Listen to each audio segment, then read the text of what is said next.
Espírito Santo seja conosco. Amém. Graças a Deus, em nome do Senhor. Amém.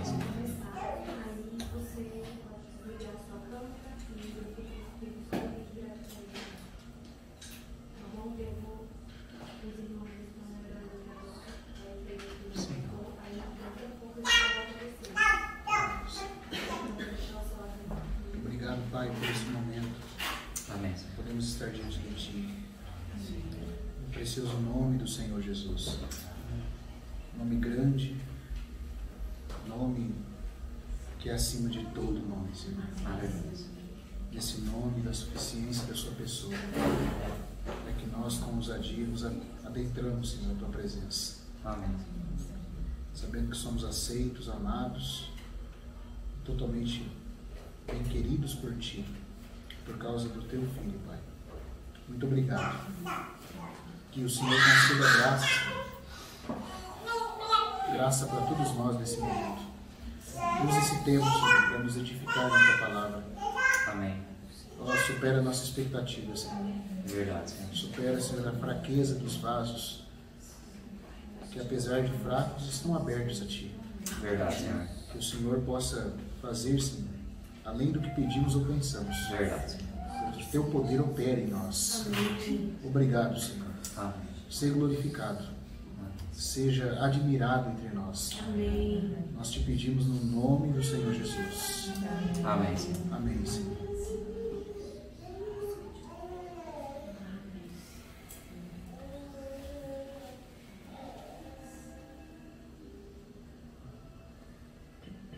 Amém.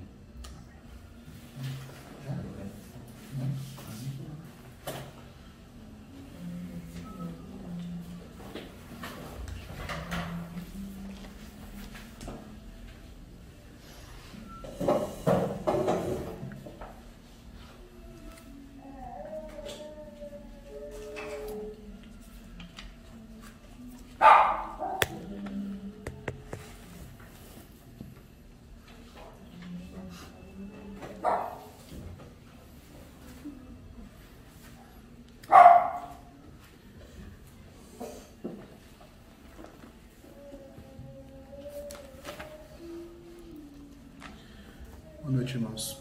Graça e paz a todos. Amém. Vamos abrir no capítulo de Gênesis, capítulo 2.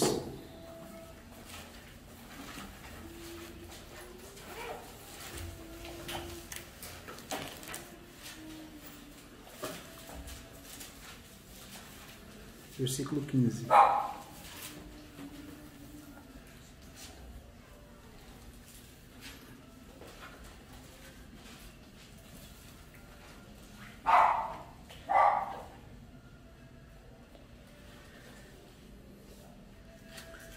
Tomou, pois, o Senhor Deus ao homem e o colocou no jardim do Éden para o cultivar e o guardar. Também agora o livro de Daniel, capítulo 7.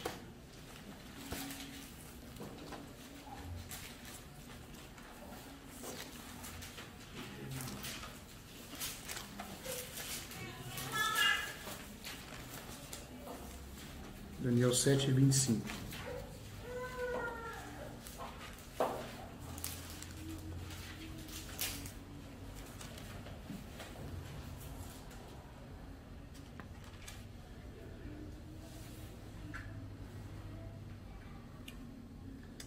Proferirá palavras contra o Altíssimo, magoará os santos do Altíssimo, e cuidará em mudar os tempos e a lei. E os santos lhe serão entregues nas mãos por um tempo, 2 tempos e metade de um tempo.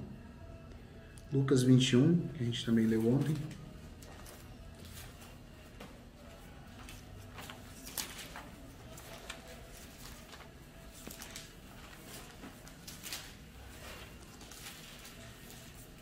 Versículo 36.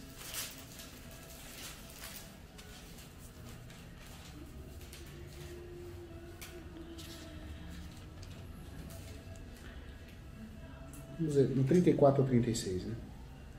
Acautelai-vos por vós mesmos, para que nunca vos suceda que o vosso coração fique sobrecarregado com as consequências da orgia, da embriaguez e das preocupações deste mundo, e para que aquele dia não venha sobre vós repentinamente como um laço, pois há de sobrevir a todos os que vivem sobre a face de toda a terra. Vigiai, pois, a todo tempo, orando para que possais escapar de todas estas coisas que têm de suceder e estar em pé na presença do Filho do Homem. Amém. Irmãos, nesses textos que nós lemos, começando em Gênesis, passando por Daniel e chegando agora em Lucas, nós vemos uma preocupação do Senhor de advertir-nos de a necessidade que nós temos de vigilância. Existe na Bíblia uma regra que é chamada regra da primeira menção.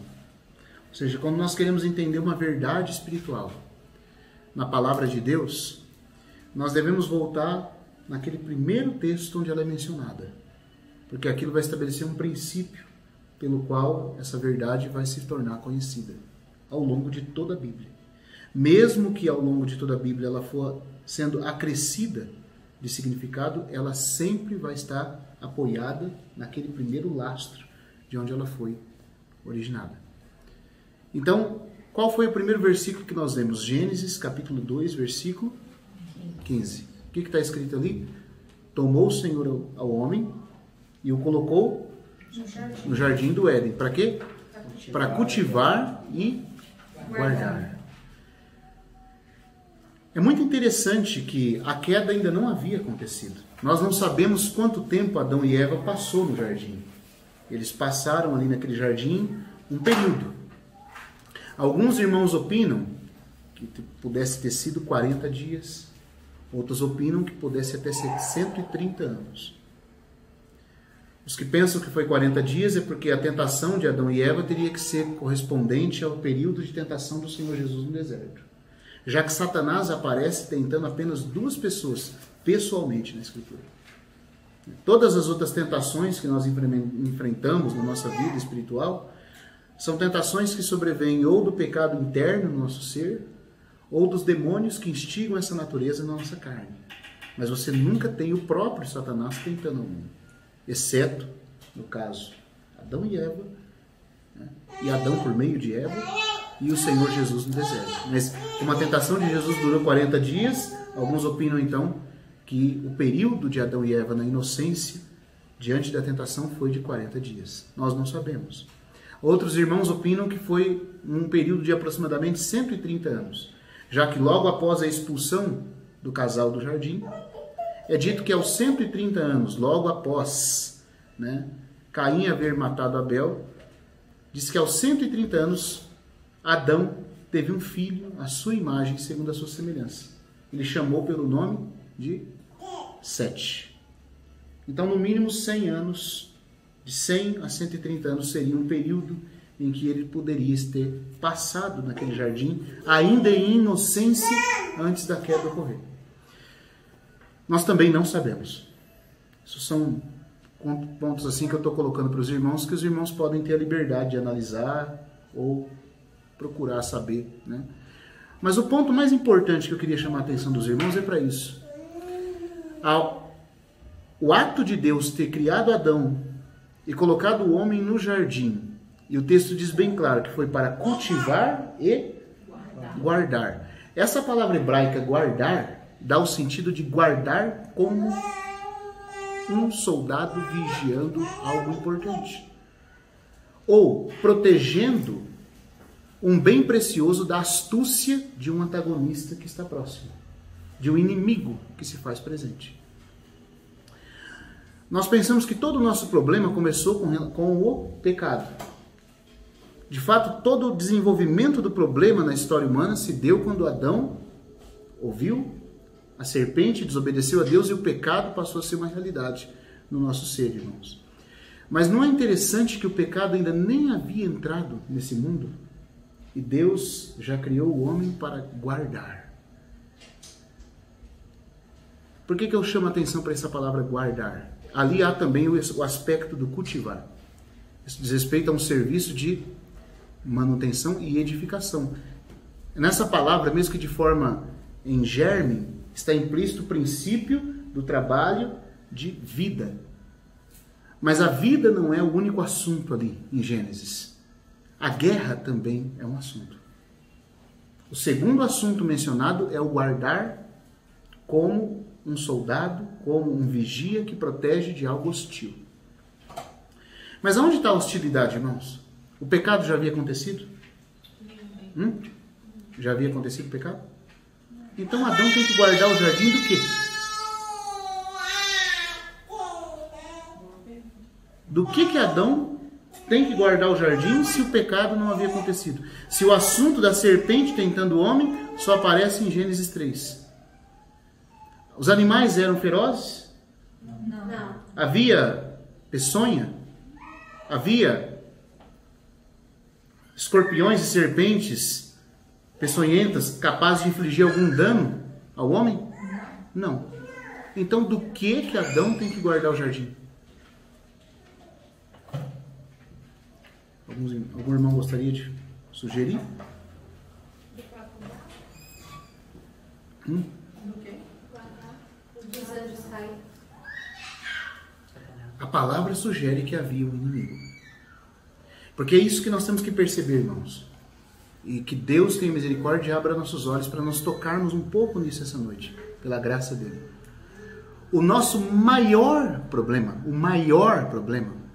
e quando nós amadurecermos na vida espiritual, eu creio que o Senhor há de nos levar de glória em glória, de graça em graça, essa compreensão, essa realidade. O pecado é um problema. O nosso velho homem é um problema. Mas o problema não começou desse ponto. O maior problema, e todos os irmãos que enfrentam a vida cristã nas suas lutas espirituais, entendem isso, que no nível mais alto, depois que o ego já foi quebrantado, que a libertação do domínio do pecado já foi experimentada, você ainda vai enfrentar um inimigo. Satanás e seus espíritos malignos. Afinal de contas, não haveria problema com o eu, não haveria problema com o pecado, se não fosse por esse inimigo. Agora, como nós caímos e a nossa situação é de escravidão ao domínio do pecado, é claro que Deus tem que resolver o problema que está em nós primeiro. Mas depois que o problema que está em nós é tratado e resolvido, ainda há um problema que surgiu antes de nós para ser resolvido.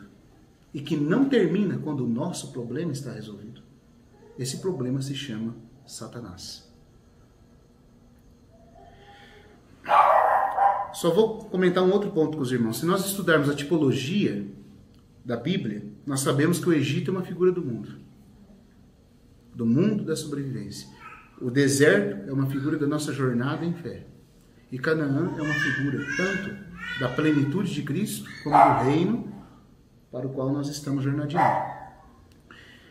Todos os inimigos de Israel no deserto eram principalmente advindos da sua própria carne.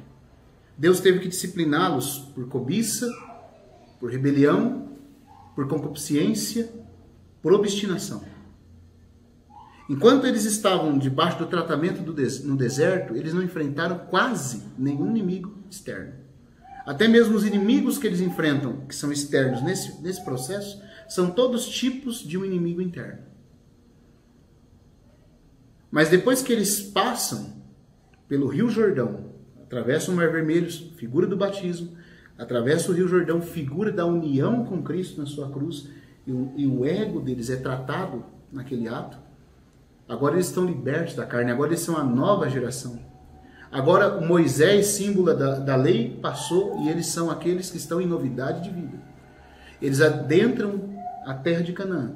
E em Canaã, o que eles vão enfrentar? Os gigantes e os cananeus dos lugares altos.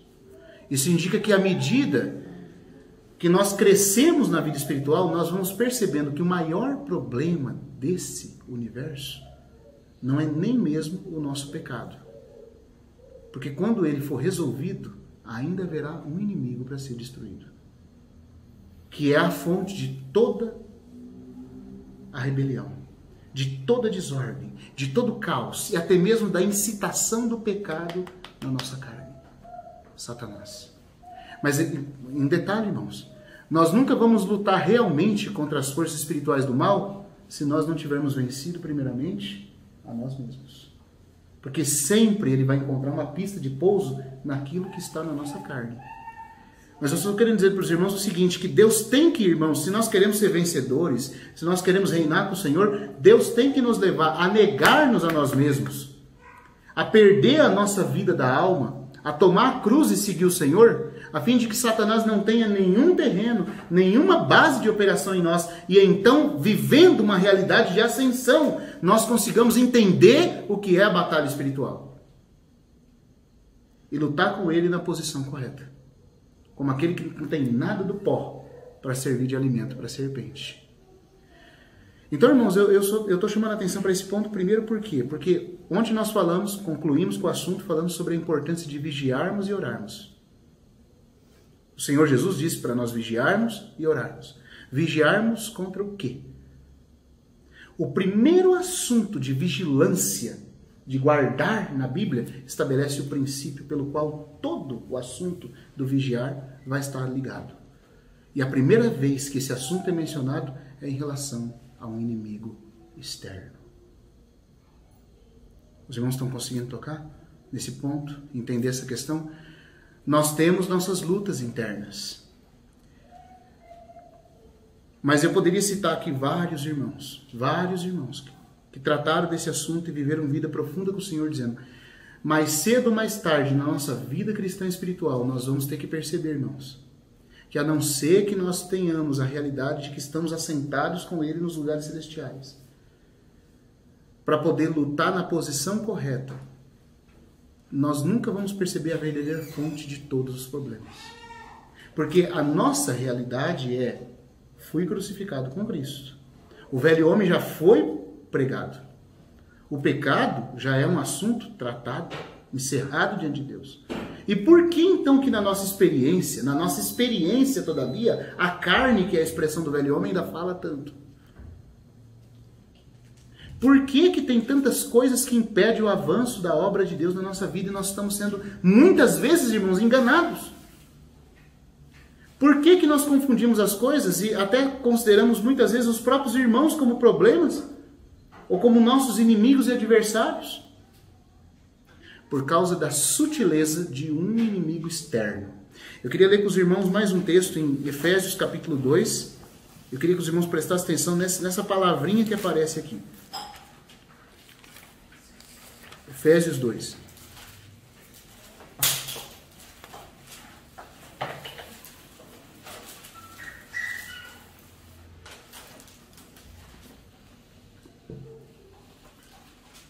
Versículo 1 até o 3.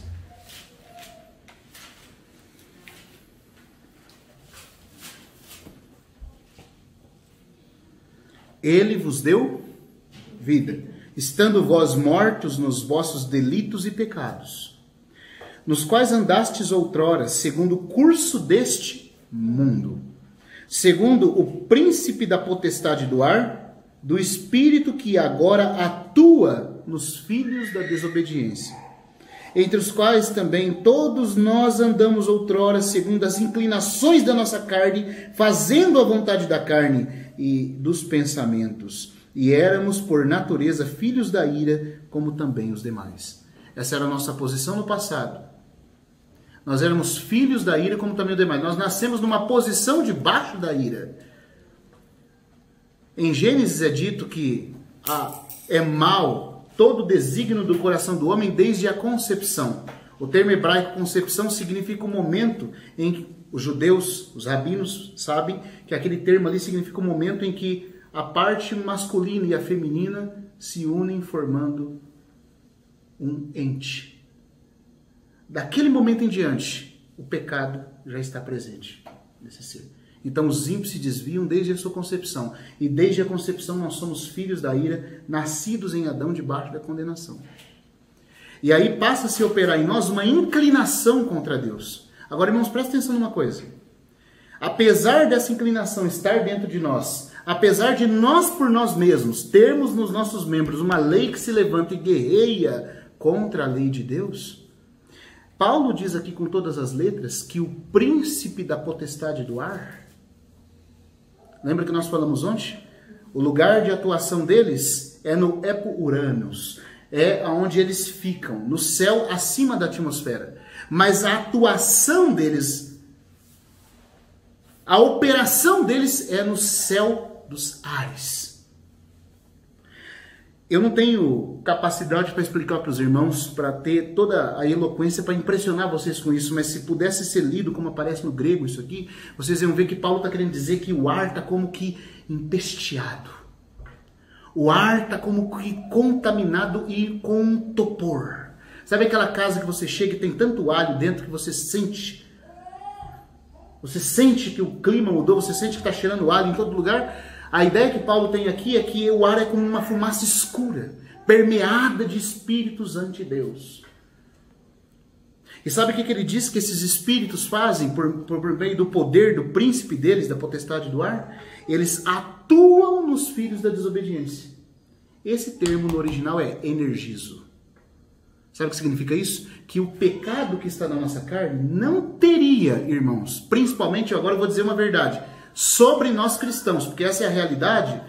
Paulo ainda está falando da condição daqueles que estão no mundo, mas muito mais de nós que somos cristãos. O pecado não teria tanta força para operar, o velho homem não teria tanta chance para aparecer, se não fosse pela energização de Satanás. É como se essa natureza dentro de nós fosse partículas de ferro, certo? E os espíritos malignos fossem o grande imã. Você já viu que você tem partículas de ferro, um pedacinho de ferro numa mesa, você passa um imã com muita potência, o que acontece? Eles são chupados, são sugados e grudam. A ideia, irmãos, é que na nossa carne tem toda a pólvora suficiente, mas o fogo quem coloca é o diabo. A pólvora está em nós, mas o fogo quem coloca é ele.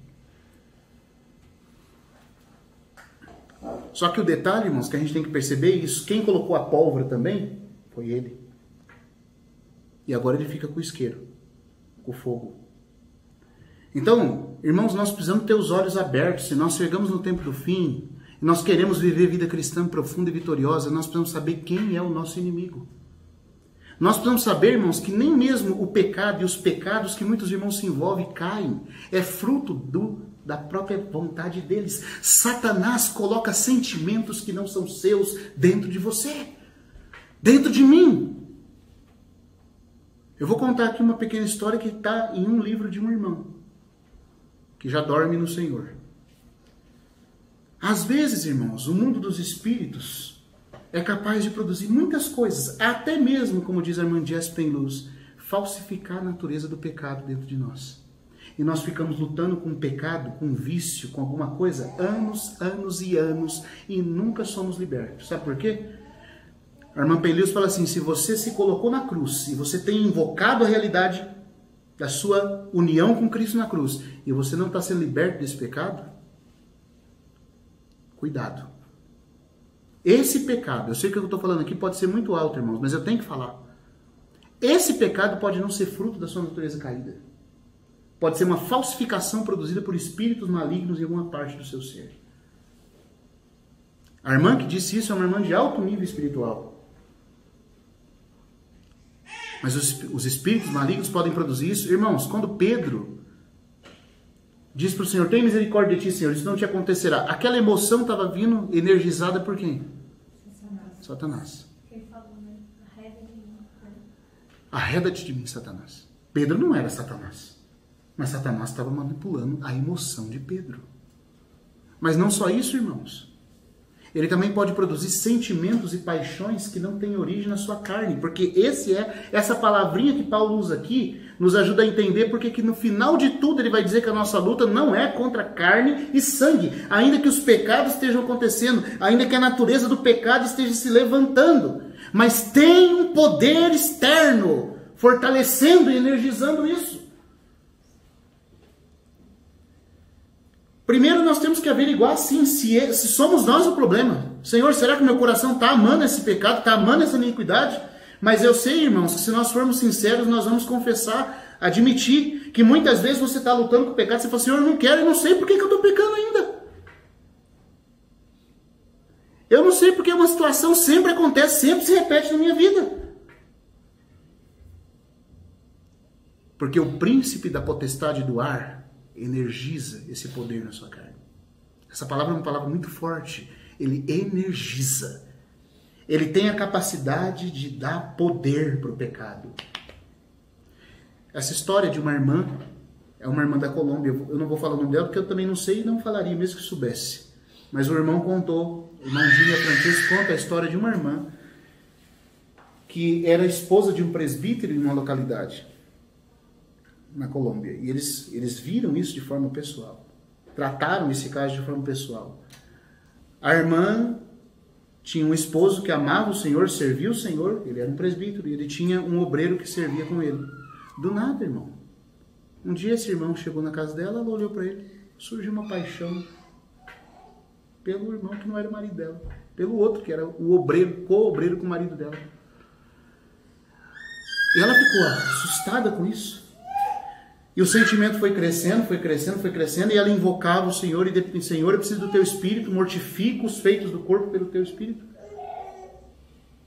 E reivindicava as promessas da palavra e nada acontecia. Toda vez que ela via o irmão, ela começava até a suar. Sabe quanto tempo ela aguentou escalada? Quase 10 anos. Quase 10 anos.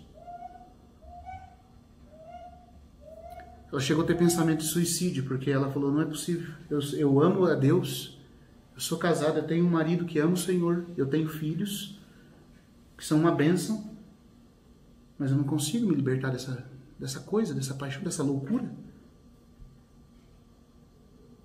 Ela não sabia o que estava acontecendo. Então, desesperada, um dia ela chamou o marido, chamou esse irmão e contou o que estava acontecendo. Os irmãos oraram e repreenderam Satanás. Sabe o que aconteceu? Acabou tudo. Era Satanás falsificando a personalidade da irmã. Os espíritos das trevas energizam, manipulam os aspectos da queda que está presente nos nossos membros. Às vezes, não só manipulando os sentimentos, mas como diz o irmão Atmani, às vezes eles atacam nossos nervos, nosso cérebro, nossas emoções e sentimentos e nos deixam aflitos com coisas que não têm fundamento, irmãos. Quando o Senhor fala de nós vigiarmos, e orarmos e vigiarmos, Ele está falando principalmente de estarmos apercebidos. Alguma coisa fugiu do ciclo ou da ordem normal? Cuidado. Não aceite como já sendo algo natural. O problema de nós cristãos, irmãos, eu estou falando para os irmãos isso aqui porque há um tempo atrás o Senhor usou certo social. Eu falo isso debaixo do sangue do Senhor, que o Senhor cubra essas palavras com o sangue dele. Mas há um tempo atrás eu comecei a perceber na minha vida pontos e mais pontos e mais pontos que eram sempre uma coisa, irmão. Que eram, parece que nós, que quanto mais eu queria desatar, mais atado ficava. Mais atado ficava. E eu comecei a perceber, ao orar diante do Senhor a respeito disso, que eram coisas que pareciam uma estratégia, que foram sendo montadas para ter certos resultados. Sabe como é que a Bíblia chama isso? Porque não é só do poder. Existe aqui, nós estamos em Efésios falando do energizar do príncipe da potestade. Isso é uma das coisas contra a qual nós temos que vigiar. Quando vem na sua mente pensamentos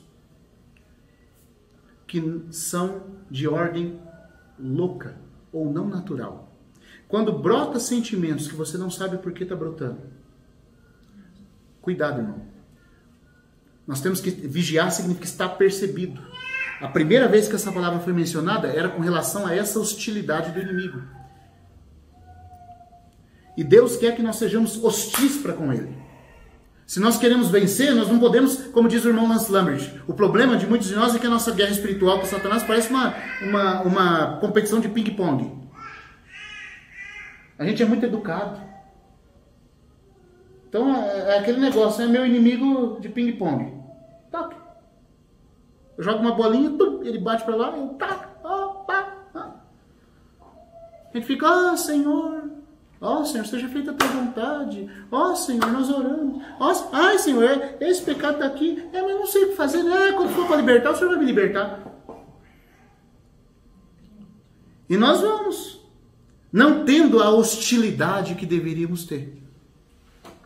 Vou falar uma palavra aqui apoiado no escrito do irmão Altmani. Se o senhor der tempo, falei para o André até que eu queria demorar menos hoje. Se o senhor der tempo, eu gostaria de ler para os irmãos as palavras dele. Nós precisamos ter ódio contra Satanás. Todo o ódio do nosso coração é do maior interesse de Deus que nós odiemos esse inimigo. Mas enquanto a gente ficar tolerando, sendo bonzinho, nós nunca vamos ser libertos.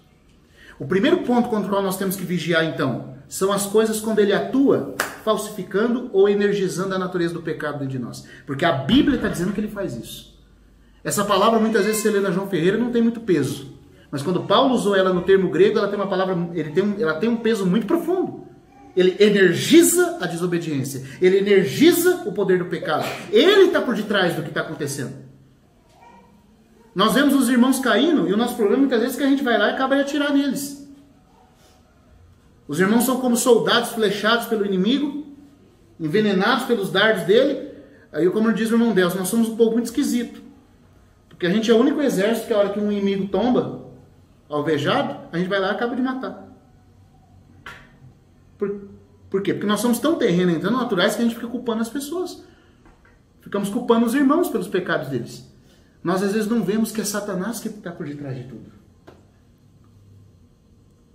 Produzindo sentimentos, produzindo esquisitices. No espanhol tem uma coisa, chispazo. Daquele do nada. O irmão estava bem, do nada surgem uns pensamentos que você não sabe por que veio. E aí nós ficamos considerando as pessoas, considerando os irmãos e esquecemos que tem alguém manipulando as coisas. Irmãos, eles têm poder de fazer isso. Vou entrar um pouquinho mais nesse ponto, falando da energização do inimigo. Depois a gente vai falar de um outro aspecto, da questão da vigilância. Como que você sabe que um pensamento é seu ou é de Satanás?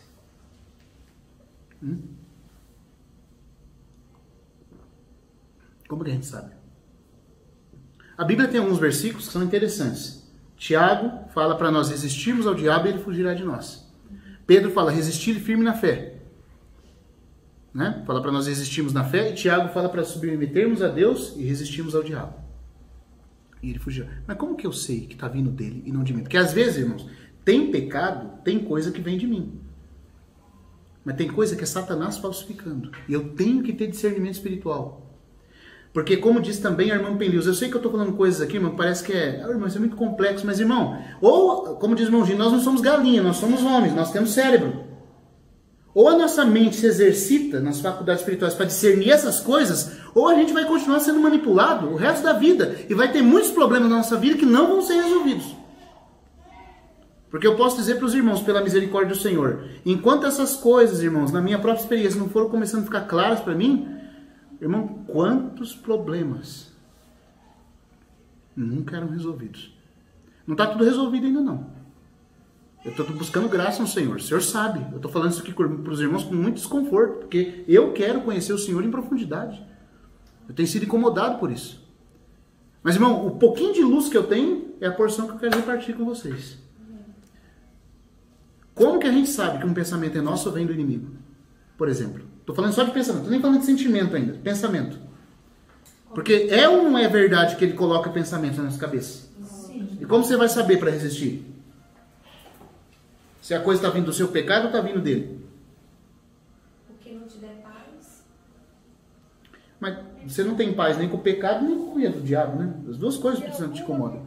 E se algum louvor existe, seja isso que ocupe o vosso pensamento. Amém. Amém. Mas como que você sabe? Como que a gente vai saber, irmãos? Então eu queria mostrar uma coisa para os irmãos. Vamos abrir em Tiago, capítulo 1. Isso ainda nós estamos considerando o energizar, certo? Que é o primeiro tópico contra o qual nós temos que vigiar. Essa irmã lá de Brasília, tá, irmão? Ela é uma irmã lá de Brasília. É uma irmã de Brasília? É, ela queria muito escutar Ela tá assistindo. Amém. É. Eu pensei que fosse o Google automático. Não, irmã da Galinha. Ela que falou o versículo. É, eu falei, puxa, o Google, rapaz, olha. Tá falando para preencher os pensamentos. Talvez é para não deixar o inimigo sujar o pensamento, né? Eu também. Amém.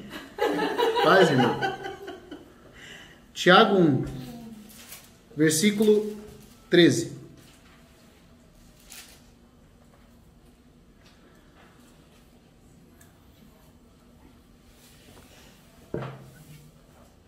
Ninguém ao ser tentado, diga, sou tentado por Deus. Porque Deus não pode ser tentado pelo mal. E Ele mesmo a ninguém tenta.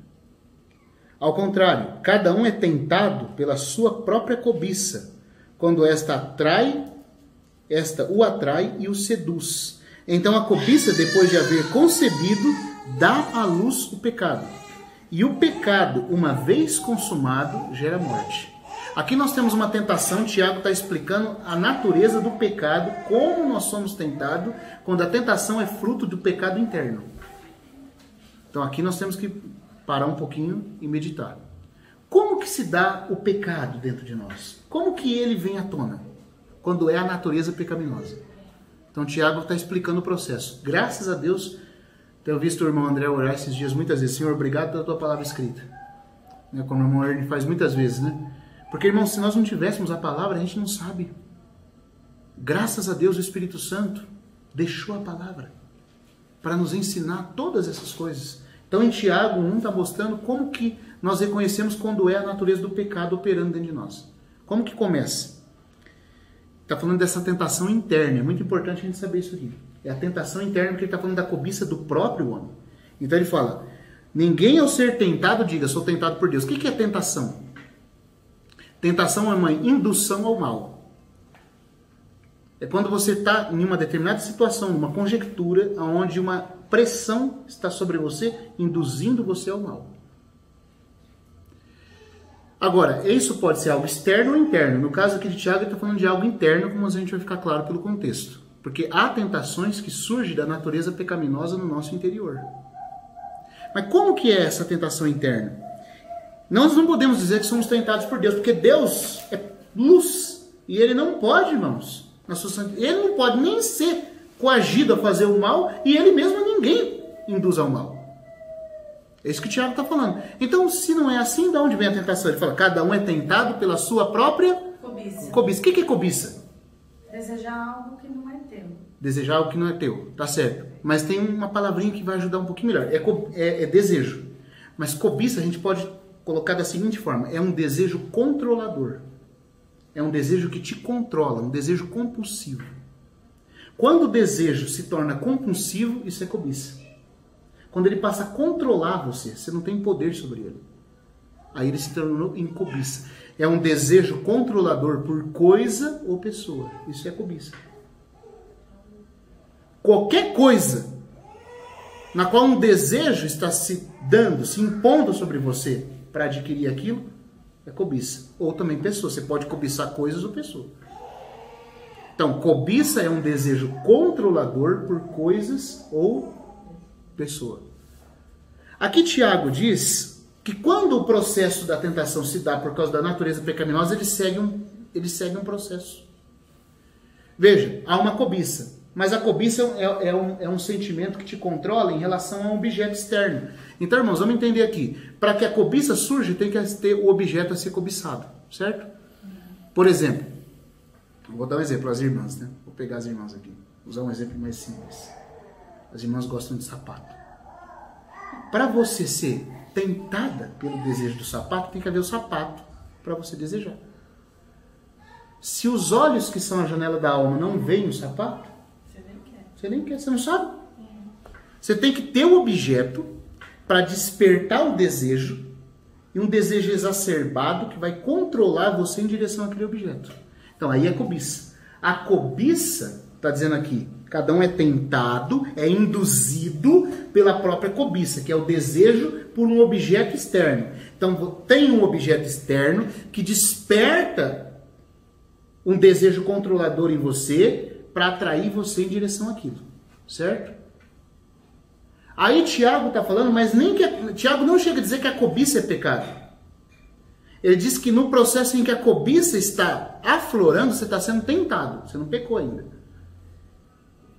É muito importante também a gente entender isso, porque às vezes Satanás vem na nossa consciência, irmãos, a hora que a gente está sendo tentado, fala assim, você não, né? Vocês não entendem o que eu estou falando. De novo, hein? Não é você. E a gente fica achando que ser tentado é ter caído em pecado. E não é, irmãos. O pecado não aconteceu ainda. No momento em que você está sendo induzido pelaquela força interna para obter aquilo ainda é uma cobiça. Que está tentando você.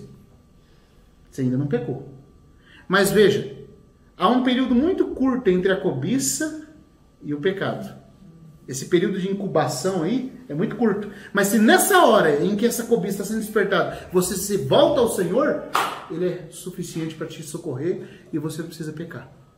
E se você só cobiçou, mas não concordou, como é que eu sei que eu não concordei? É porque no seu interior, por causa do Espírito Santo, você fica assim, mas eu não quero isso. Dá aquele incômodo, sabe? Você fica lutando contra aquilo. Ainda não pecou. Você só foi tentado. A partir do momento, todavia, que a cobiça é despertada e você vai atrás desse objeto cobiçado, ou você ir atrás do que eu estou falando, não é com as pernas, não. Você pode concordar indo atrás com o sentimento. Sua emoção concorda com aquilo e sua vontade fala, eu quero. Só a hora que você admite, você concorda em ser um com aquele sentimento, é que o pecado ocorre diante de Deus. O pecado não ocorre enquanto a sua vontade não concorda com aquilo que a sua mente e a sua emoção está sendo atraída. O processo é você pensa, aí a emoção ama e a vontade, por último, concorda. Se a vontade não chegou a concordar, você não pecou ainda. Você só foi tentado.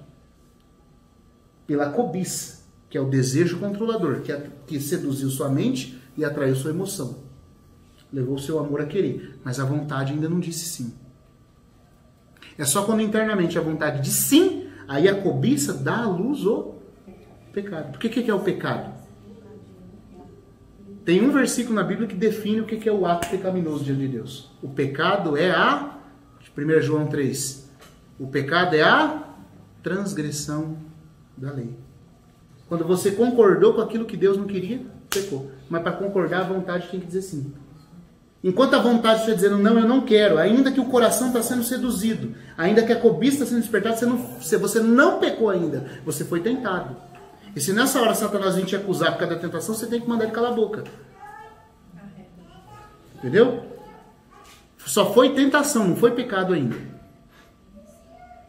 Agora, se concordou, a cobiça deu à luz o pecado, e o pecado, uma vez consumado, gerou morte. Mas os irmãos estão entendendo que, de acordo com o próprio Espírito Santo, por meio de Tiago, o pecado interno tem um processo, ele tem até um período de incubação que ainda é meio curto, segue-se para poder ocorrer. Irmãos, quando a tentação é do diabo, de modo externo, como um energizar, geralmente ele não segue esse processo. E por isso Paulo chama esse poder de atração de Satanás, vindo diretamente dele, de dardos inflamados. O que é um dardo? Uma flechinha. É uma flecha ou um arpão que uma pessoa pega e lança. E vem de forma externa. Não precisou de nada interno. Vou dar um exemplo para os irmãos. Não que sejam os únicos, viu, irmãos? Mas é um exemplo. Você está lendo a Bíblia, acordou de manhã. Aí do nada dá um apagão. Você esquece que você estava lendo. O que é isso? Primeiro a gente tem que perceber isso. Deus nunca interfere nos nossos pensamentos. Ele nos criou com livre-arbítrio e ele respeita o livre-arbítrio. Deus nunca vai tirar de supetão um pensamento de você. O Espírito Santo vai sempre contar com a sua cooperação. Ele vai vir de forma mansa e dócil. Na hora que você estiver pensando uma coisa que não é da vontade dele, ele vai vir com doçura tentar te convencer a sair daquilo. Ele nunca vem assim, te dá um apagão, assim, você não lembra de nada. Satanás não, né? Satanás não. Mal educado. Satanás é mal educado. Hostil. O que ele faz? A Bíblia diz em Mateus que ele tira a palavra que foi semeada no coração. E também é dito em João 13 que ele põe coisas no coração. E sabe como é que ele põe? Ele interrompe o fluxo normal dos seus pensamentos. Irmão, parece assim, não sei, irmão, se os irmãos estão conseguindo perceber isso. Isso parece coisa simples, mas olha, quantos irmãos, quando tocaram nisso, têm sido libertos e ajudados? Amém. Tem irmãos, que têm pensamentos obsessivos.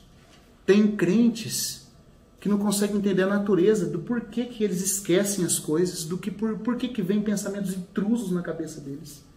Aflições mentais sem explicação. Sabe o que é tudo isso? Dardos inflamados do inimigo. Ou às vezes, irmãos, você está até orando. Ou às vezes até quando nós estamos aqui falando a palavra, a sua mente que está concentrada aqui, do nada um outro pensamento te distrai, você nem percebe. Uma linha de raciocínio toma conta dos seus pensamentos, te leva para um rumo que você não quer se concentrar. Irmãos, isso não é natural. E nós muitas vezes ficamos enganados achando que essas coisas são naturais. Elas não são. Porque se você não quis, Deus não te induziu. Você não queria. Então de onde está vindo isso? Uma vez o irmão procurou o irmão Otmani para falar, olha, eu estou assim, tentado, toda vez que eu chego diante do espelho, vem um pensamento de eu cortar minha garganta. Essas pessoas, irmãos, e ainda tem crentes dessa forma, vão se tratar com um psicólogo, com um psiquiatra, tem alguma coisa errada comigo. Ele não vê. Fica achando que o problema é psíquico. Aí vai lá, toma... Se for num psiquiatra, vai dar remédio, vai dopar ele. Se for num psicoterapeuta, num psicanalista, o psicoterapeuta vai fazer terapia. O psicanalista vai ficar lá vários meses ouvindo ele contar coisa, anotando, para depois, se dar um diagnóstico que não vai curar em nada. Se ele visse da onde realmente está vindo os problemas, ele trataria facilmente. Então o irmão falou para o irmão Otmani, olha, toda vez que eu chego diante do espelho e vou me barbear, eu ouço um pensamento falando, corta a garganta. Corta a garganta. Eu sou extremamente tentado, eu tenho até que segurar a gilete para não passar ela na minha garganta. O irmão nem falou para ele assim, irmão, você quer pensar essas coisas? Ele falou, não, de jeito nenhum. Ele falou, você pode acreditar que Deus está colocando esses pensamentos na sua mente? Não. Ele falou, pois bem, existe uma lei universal que é a seguinte, estabelecida por Deus, ninguém pode forçar o homem a ser o que ele não quer. Se você não quer, e Deus sempre respeita a sua cooperação, ele não está te induzindo. Ele não pode te induzir a nada mal, porque ele não é tentado e não pode tentar ninguém. Você mesmo não quer. Se não é sua mente que está querendo isso, se não é Deus que está colocando isso, de onde está vindo esse pensamento? De Satanás. Aí o irmão falou, mas o que eu tenho que fazer então? Apenas resista como não sendo seu.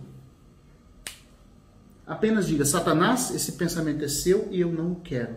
Leve-o embora agora, em nome de Jesus. O irmão passou a fazer isso, irmão. O irmão teve vários meses um tormento desse. Depois de 3 dias praticando isso, acabou tudo. Começava a vir, ele já... acabou tudo. Às vezes, irmãos, vem pensamentos blasfemos na nossa mente. Você está entendendo? Isso é dardo. Isso é uma coisa que interrompe o fluxo normal do seu pensamento ou do seu sentimento. Do nada vem uma frieza espiritual em você. Você não sabe explicar de onde está vindo isso. Você não sabe porque você foi dormir tão bem no 3º céu ontem e acordou no inferno hoje cedo. Aí você fica se culpando. Ah, eu não tenho culpa, eu não tenho jeito mesmo.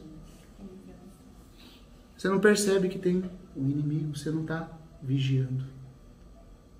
Ele está colocando coisas em você e você está achando que é você. E aí, sabe o que acontece, como diz a irmã Penlius? Quando você confessa esse pecado como sendo seu, visto que você está enganado, o engano abre brecha para Satanás trabalhar mais. Porque tudo que é conivente com ele é brecha para ele. Quando você trata uma coisa de forma enganada, você já está no laço dele. Por exemplo, a irmã diz isso, quando você confessa um pecado como sendo seu, que não teve origem em você, você se tornou mais cativo ainda dessa situação. Você vai confessar e nunca vai ser liberto. Porque você não tem um discernimento. Você não tem discernimento. E aí, Satanás está se camuflando por detrás, irmãos, desse engano. E como diz o irmão Delcio, não adianta você falar assim, ah, não, mas eu sou inocente, o senhor sabe do meu coração, irmão. Eu não conheço essas coisas, mas o senhor sabe do meu coração. Não, irmão, Deus tem princípios espirituais. E se você quebra os princípios pelo qual ele trata, pelo qual você quebrou, você se tornou alguém enganado. O engano é a base do enganador. Se você está na esfera do engano, você não vai ser liberto. Na verdade, se a luz tivesse brilhado e a gente tivesse visto de onde está vindo a coisa, rapidamente tudo se resolveria. Então, quando vem de nós, tem um processo. O coração está concordando, tem coisa que nós não temos. Você fala, de onde está vindo isso? É sentimento, é pensamento. Às vezes, irmão, doença. Tá tudo bem, você fala que vai numa reunião, vai estar com os irmãos, do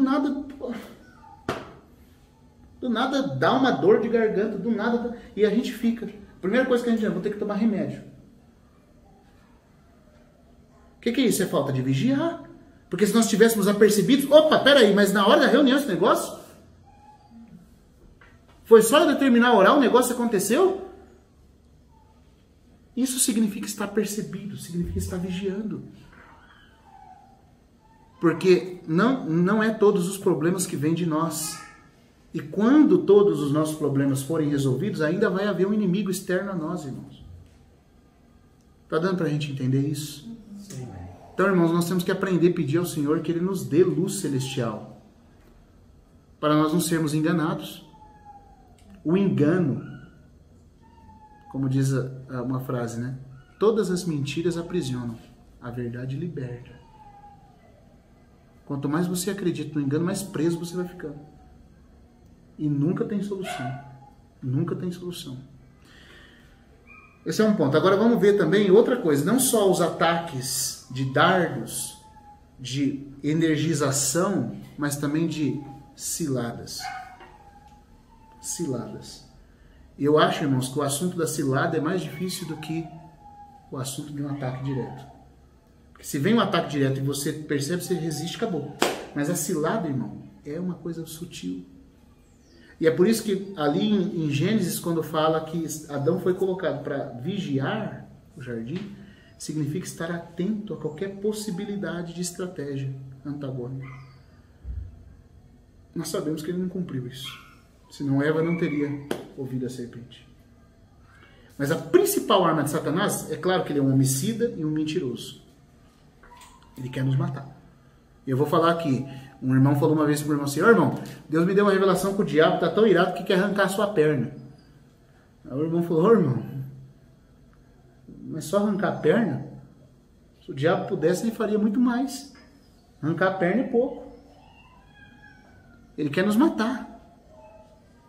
Ele quer nos mentir para nos escravizar e nos matar. Ele não pode tirar a vida eterna, mas ele quer, irmão, impedir o máximo possível você e eu de desfrutarmos de toda a realidade que o Senhor tem dado para nós. Tem nos feito ser participantes em Cristo. E a sua principal arma, todavia, está na astúcia. Está em fingir ser o que ele não é. E em atuar nos bastidores. Dificilmente ele se revela. Dificilmente. Vamos ver um versículo aqui em 2 Coríntios agora. E depois, agora eu vou pedir permissão para os irmãos, que eu já estou quase para concluir, para mim poder ler para vocês um pedacinho de um capítulo desse livro aqui do irmão Atmani, chamado Oremos, onde ele fala sobre isso. E o último capítulo fala a tática de exaustão de Satanás. Mas vamos ler primeiro esse versículo. 2 Coríntios, capítulo 2.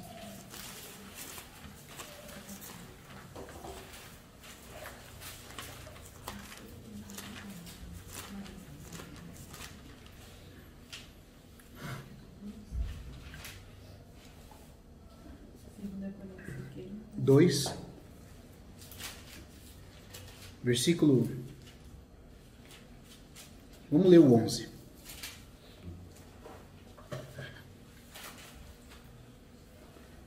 Para que Satanás não alcance vantagem sobre nós, pois não lhe ignoramos os desígnios. A palavra desígnios aqui no grego é dianomata, que significa maquinações estratégicas.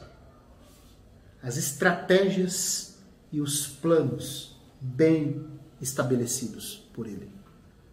Irmão, uma estratégia, principalmente numa guerra, não é uma coisa que você faz rápido.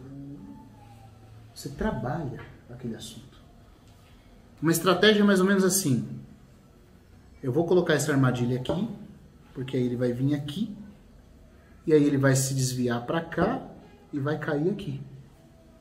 Você se antecipa, vendo o resultado, antes da pessoa dar os passos. Você tem um meio de conduzi-la para onde você quer. Como o jogo de xadrez. O jogo de xadrez é estratégia pura. Quem joga bem o xadrez sabe que você tem que se antecipar o movimento do adversário. Ah, eu vou pôr essa peça aqui, eu vou pôr o bispo aqui, o bispo diagonal aqui. Eu vou atrair ele para comer ele aqui. A hora que ele vier comer aqui, vai desbloquear essa parte aqui, e aí minha rainha vai poder atacar o rei dele ali sem movimentação e eu dou checkmate. Você conduz até mesmo a pessoa para onde você quer na estratégia. A Bíblia está dizendo que Satanás é capaz de ter estratégias. Entendeu? Estratégia. E aqui, no caso de 2 Coríntios, qual é a estratégia que Paulo está mencionando? Ele está falando que, no versículo 10, ele diz que a quem perdoais alguma coisa, também eu perdoo. Porque de fato que tenho perdoado, se alguma coisa tenho perdoado, ele chega a dizer que ele nem tinha como não perdoar. Isso que ele quer dizer com essa palavra, né? Essa forma de colocação. Por causa de vós o fiz na presença de Cristo, no prossopon, no índice dos olhos de Cristo.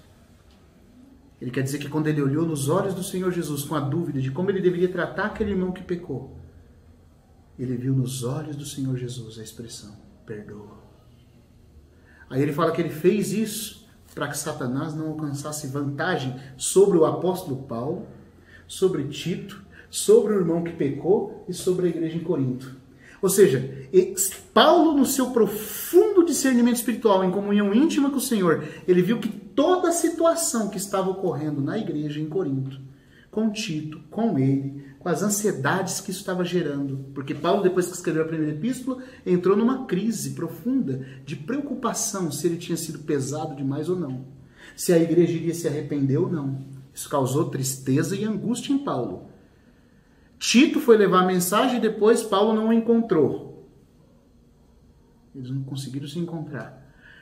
A igreja em Corinto se arrependeu, mas não sabia agora como tratar o irmão que tinha pecado.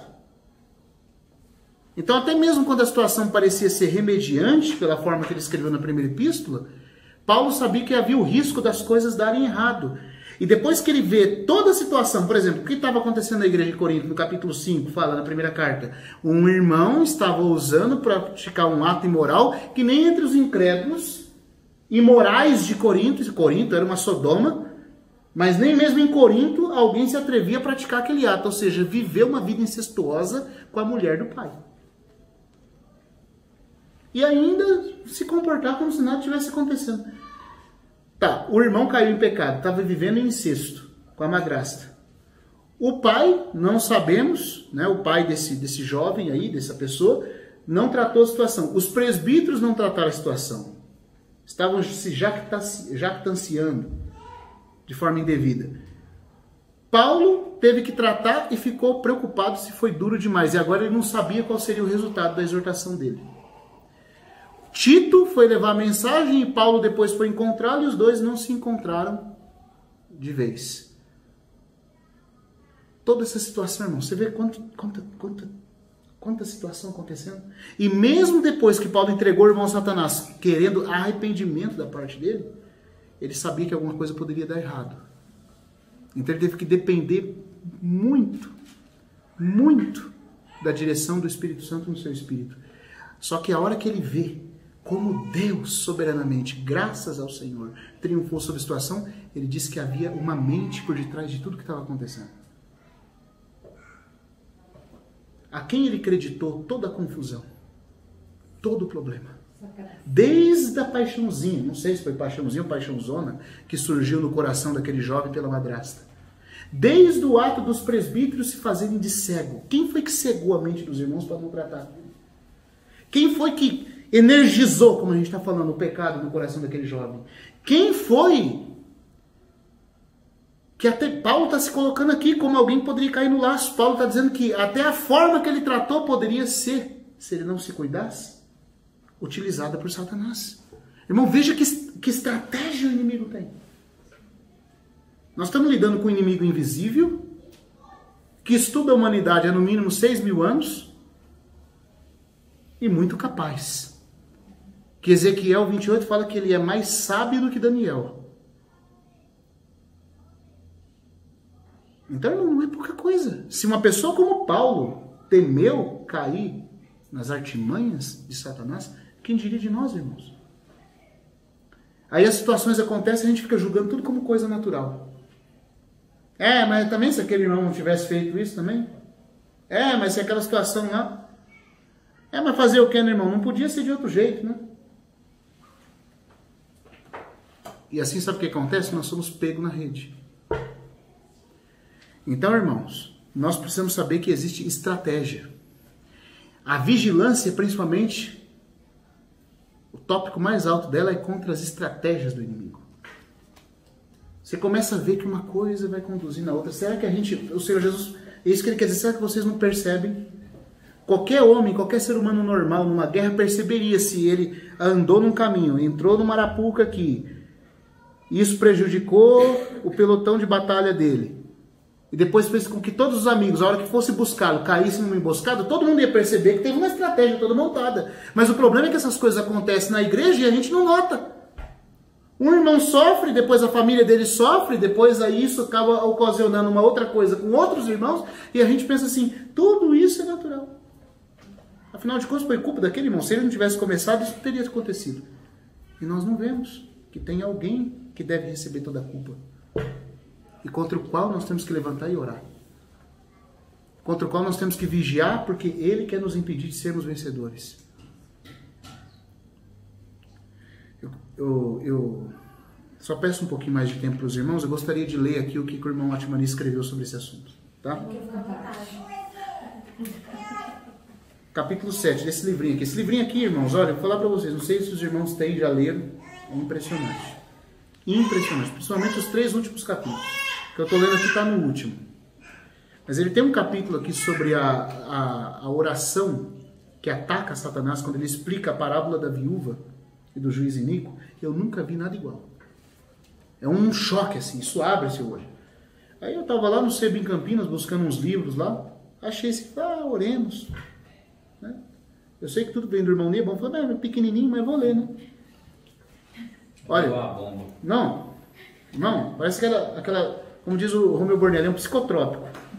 Você toma uma semana sem dormir. Porque literalmente, quando eu li isso aqui, né, eu estava junto com o Gustavo quando eu li, fui ler o último capítulo. Só o último capítulo já me derrubou. Me derrubou, irmão, e mudou. Daquele dia em diante, pela graça de Deus, quer dizer, muita coisa começou a mudar. Como que a gente precisa da ajuda desses irmãos que andaram num caminho mais estreito com o Senhor. Então eu queria ler as palavras dele aqui, né? Mas depois, quem quiser, se puder achar na internet, no Sebo, compre. Leia, porque aqui, essa questão do vigiar e orar, eu acho que é o livro que mais pode, talvez, nos ajudar nessa questão. Capítulo 7 fala, a tática de exaustão de Satanás. E ele cita Daniel 7:25, aquele versículo que fala de magoar os santos do Altíssimo, que ali está falando do anticristo especificamente. Mas como o poder do anticristo é o poder que vem de Satanás, então é muito claro que Satanás vai se preocupar em fazer isso no tempo do fim. Desgastar, a palavra aramaica ali, magoar, né? No original aramaico é desgastar mentalmente, ou desgastar aos poucos. Então aqui o capítulo começa assim, Satanás tem uma obra que é atacar os filhos de Deus. Seu ataque pode não vir repentinamente. Muitas vezes vem gradual e lentamente. Daniel 7:25 menciona como Satanás esgota os santos do Altíssimo. De fato, Satanás tem um plano contra os santos do Altíssimo que é esgotá-los. Portanto, reconheçamos claramente que a obra de Satanás na vida dos filhos de Deus é frequentemente não muito perceptível, pois sua obra é esgotá-los lentamente. Qual é o significado da frase esgotar? Ela traz em si a ideia de reduzir um pouco agora, depois reduzir um pouco mais. Reduzir um pouco hoje, reduzir um pouco amanhã. De forma que o esgotamento seja quase imperceptível. Entretanto, é uma redução gradual. Quase nem percebemos a atividade do esgotamento. Mas o resultado final é que nada sobra. Portanto, este princípio da obra de Satanás na vida dos filhos de Deus é esgotá-los até que estejam completamente acabados. Esgotá-los um pouco hoje e depois um pouco mais no dia seguinte. Fará com que você sofra um pouco agora e mais tarde um pouco mais. Você pode pensar que isso seja algo insignificante. Entretanto, Satanás sabe que a consequência de tal esgotamento é acabar com o santo completamente. Por esse motivo, a Bíblia indica que o amor se esfriará de quase todos. Mateus 24:12. O que significa um esfriamento gradual? A Bíblia também menciona que certa jovem, com um espírito de adivinhação, clamou após Paulo e seus colegas por muitos dias. Veja a insistência. Não foi um dia só, não, irmão. Lembra lá da pitonisa em Filipos? Paulo saiu e todo dia ela vinha. Um pouco hoje, um pouco amanhã, um pouco hoje, um pouco amanhã. Por muitos dias. Frisado aqui pelo irmão Ney. Além disso, as escrituras registram que quando Félix esperava que Paulo lhe desse dinheiro, muitas vezes mandava buscar Paulo e com ele conversava. Sabe o que é isso aqui? Esgotamento do tempo. Às vezes Satanás põe uma coisa na nossa vida para fazer simplesmente a gente perder tempo. Às vezes ele vem com um ataque lento. Às vezes ele vem nos fazer esgotar até mesmo o nosso tempo, que é precioso para Deus. E a gente não percebe. No caso aqui de Félix, Félix chamava Paulo não para se arrepender, mas para ficar conversando. Meu irmão me põe aqui, isso era um ataque de Satanás. Um ataque de esgotamento de tempo. E o Antigo Testamento também descreve como Dalila pressionou Sansão diariamente com sua palavra e instava com ele continuamente, de forma que a sua alma sentiu-se triste até a morte de tanta insistência de Dalila. Juízes 16:16. É dessa forma que Satanás gradativamente e por muitos dias, muitas vezes, esgotará os filhos de Deus. O dia mau, que fala Efésios 6:13, refere às táticas de esgotamento de Satanás. Devemos pedir que Deus nos abra os olhos para que possamos discernir o modo pelo qual Satanás nos esgota e como devemos combater suas táticas de esgotamento. Agora ele vai mencionar algumas táticas de forma mais específica. Esgotando o corpo físico. Especialmente com respeito ao corpo humano, podemos facilmente ver como o inimigo esgota os filhos de Deus. Vemo-nos à mente dois exemplos: o ataque ao corpo de Jó e o espinho na carne de Paulo. Esses são casos clássicos de esgotamento dos corpos humanos, esgotamento vindo de Satanás. Muitos cristãos sofrem doenças e enfraquecimento do corpo depois de serem salvos, ao passo que antes de serem salvos tinham muita saúde. Se o Senhor nos abrisse os olhos, veríamos que há alguém tramando contra os filhos de Deus o tempo todo. E esse alguém é Satanás. Nessa mesma linha de pensamento, devemos ressaltar que muitos dos servos do Senhor, antes de saírem para pregar o Evangelho, tinham boa saúde. Mas depois de terem saído para trabalhar pelo Senhor, sua saúde foi enfraquecida num curto período de 3 a 5 anos. É o inimigo enfraquecendo os santos do Altíssimo. Faz com que o Filho de Deus coma um pouco menos hoje, durma mal e durma menos amanhã. Faz com que se sinta um pouco cansado hoje e um pouco mais cansado amanhã. Assim, acrescentando um pouco de cada vez, a saúde do crente finalmente pode ser abalada por completo. Tal é a obra de Satanás, esgotando o coração do homem. Satanás não opera somente no corpo, mas também no coração humano. A princípio, quando creu no Senhor, você pode ter se sentido feliz, com muita alegria e paz. Mas se não se cuidar, se estiver ignorando aquilo que o inimigo pode fazer, pode encontrar-se certo dia misteriosamente num desconforto. Sente-se um tanto inquieto hoje, um tanto infeliz amanhã, um tanto deprimido no dia seguinte. Pouco a pouco, sua paz é completamente retirada e sua alegria é totalmente desfeita. É dessa forma que o diabo o leva a um estado de fadiga e desespero espiritual. Esgotamento da vida espiritual. Satanás também esgota a vida espiritual. Ele desfará sua vida espiritual pouco a pouco, fará com que você confie em Deus cada vez menos e confie em si mesmo mais e mais, um pouco mais de cada vez. Fará com que você se sinta um pouco mais inteligente que antes. Passo a passo você é levado a confiar em seu próprio talento. Passo a passo seu coração é afastado do Senhor.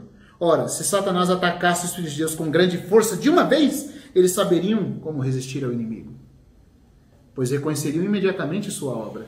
Mas o que é sutilmente mal acerca de Satanás, entretanto, é que ele não ataca de um golpe. Em vez disso, ele emprega a tática de esgotar os santos por um grande período de tempo, assim fazendo com que os filhos de Deus se afastem e caiam no pecado um pouco mais de cada vez. Ele usa um método gradativo para esgotar o povo do Senhor, esgotando também o nosso tempo. Satanás também esgotará o tempo dos servos de Deus. Félix muitas vezes mandava buscar Paulo para com ele conversar. Depois de 2 anos de conversa com o poderoso e talentoso apóstolo, Félix ainda era um incrédulo. O inimigo usa esse artifício para esgotar o povo. Hoje, Paulo é convidado a falar sem nenhum resultado. Amanhã é convidado de novo a falar e ainda não tem resultado. E no dia seguinte, novo convite para falar e depois outra vez e sem nenhum resultado. E no dia Paulo foi levado a se envolver numa obra infrutífera por 2 anos, irmãos. Como o inimigo esgota o tempo e a energia do homem. Se os filhos de Deus não discernem os engodos de Satanás, podem facilmente cair em sua armadilha. Como devemos remir nosso tempo e aproveitar cada hora?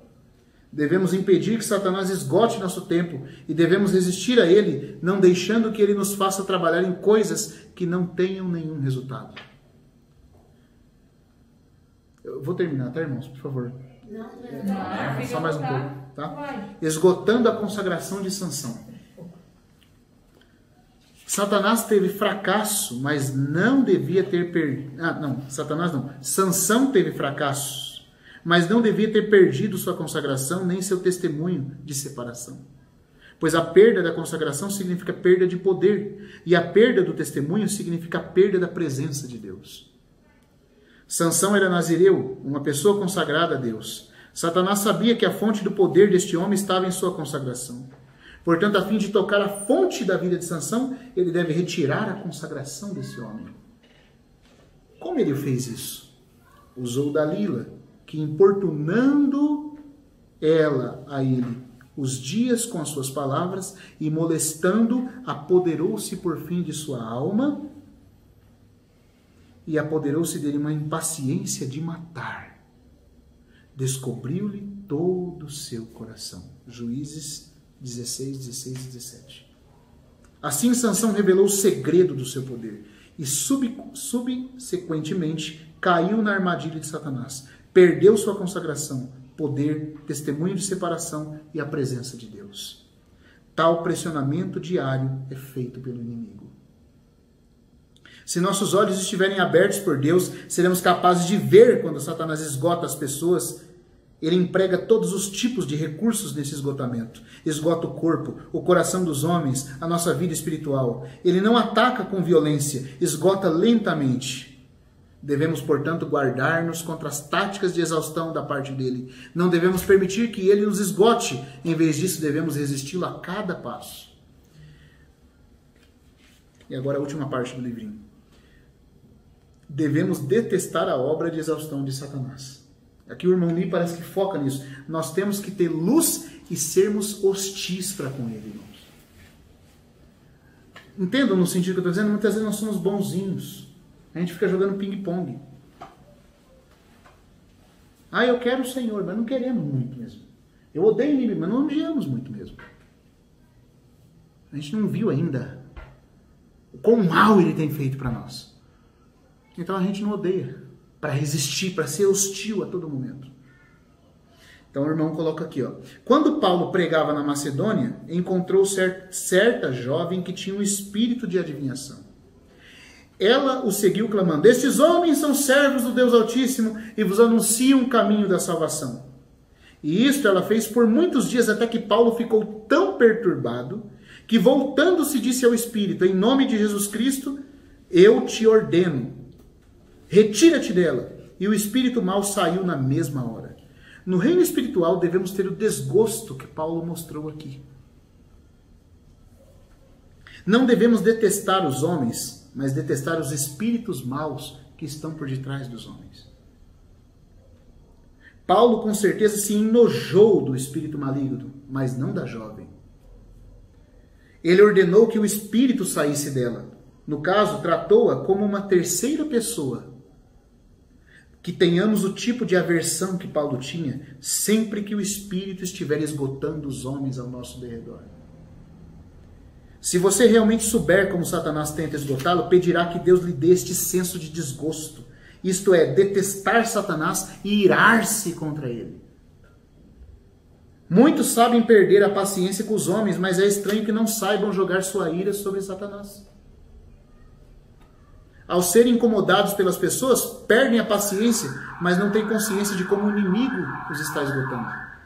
Dia após dia, Paulo estava sendo importunado por Satanás, até que ficou tão exasperado que abriu a boca para resistir ao espírito mau, e assim o espírito deixou aquela jovem. Da mesma forma, não fique em silêncio o tempo todo, que se levante a voz em resistência. Se os filhos de Deus ficassem irados e abrissem a boca para opor-se a Satanás, tudo ficaria bem. Se as pessoas ficarem com raiva do diabo, gritaremos aleluia, que maravilha! É de dar pena que alguns sejam tão fracos que permitam ao inimigo esgotá-los o tempo todo. Os filhos de Deus deveriam ter raiva de Satanás e detestá-lo. Tendo raiva e mostrando aborrecimento, eles cessam a atividade de esgotamento de Satanás. Frequentemente, à medida que você está sendo importunado por Satanás, você se conserva silente, pacientemente suportando e quietamente sofrendo, até que sente tão desgostoso que começa a ficar com raiva e declara: oponho-me a isso, não mais suportarei tal coisa. Simplesmente ao dizer isso, ao ficar furioso com isso, você é libertado e o processo de esgotamento cessa. Os filhos de Deus devem, portanto, levantar-se para repudiar e reprovar o inimigo. Algumas pessoas falham em receber alívio porque ainda têm força, entre aspas, para ficar suportando. A pessoa que continua suportando o desgaste de Satanás, permitindo que o diabo lhe desperdice a energia, a alegria, a vida espiritual, caiu já na artimanha do inimigo.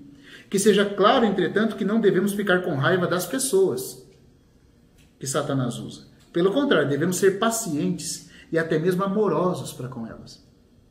Mas devemos nos opor e resistir à conspiração oculta de Satanás. Se resistirmos ao que ele faz, logo ficaremos livres.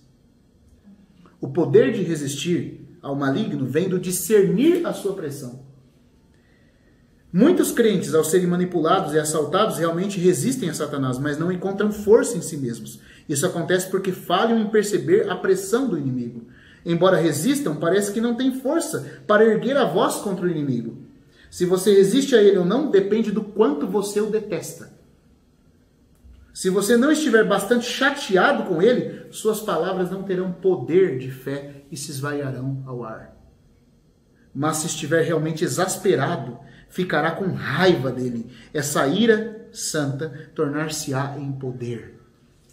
Ao abrir a boca, fará com que ele fuja. Falta uma página, tá? Tal aborrecimento vem de revelação. Ao perceber como o diabo continua a desgastá-lo, você lhe resiste. No momento em que você percebe isso, Satanás sabe que sua tática foi descoberta e perde a esperança. Que Deus possa realmente ter misericórdia de nós, para que possamos reconhecer a obra de esgotamento de Satanás.